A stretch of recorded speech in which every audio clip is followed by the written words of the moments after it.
Assalomu alaykum. Ketlaringmi? Mashinaga o'tiringlar.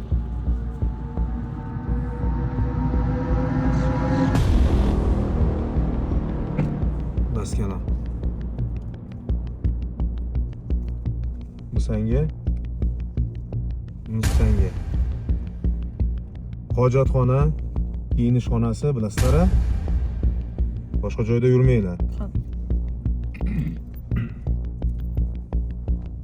Bu senga. Bu senga. Qolgani har doimgidek keyin, xo'pmi? Endi maktabga ketdik.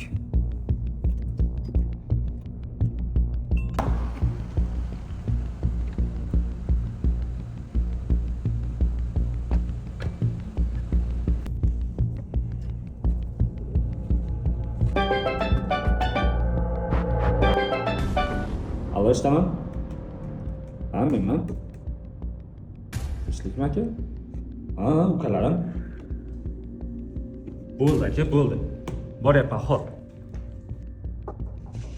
Kiring. Salom. Va alaykum assalom, keling. Berk ishsiz bo'lasizmi? Ha, men. Men tergovchi kapitan Turg'unov bo'laman. Bu bolalar siz ukangizmi? Nima ish qilib yurganidan xabaringiz bormi? Tinchlikmi? Ular o'zlari o'qiydigan maktabda noqonuniy tarzda narkotik moddalarni tarqatib yurishgan. Mana bu inson bularga narkotik moddalarni yetkazib berib turgan. Los bolalar bilan shunaqa Berk ishi. O'zingiz bosing, o'tiring. Ukalaring jaraq-jaraq pullarni olib borayotganda so'ramadingmi, qayerdan olyapsan? Mavlona, sizga hali so'z berilgani yo'q.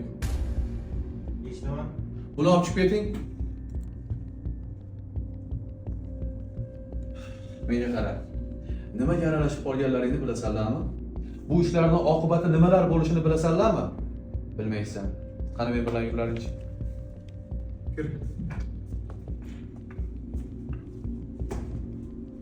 Hozir men sizlarga rolik qo'yib beraman. Diqqat bilan tomosha qilaring, xo'p?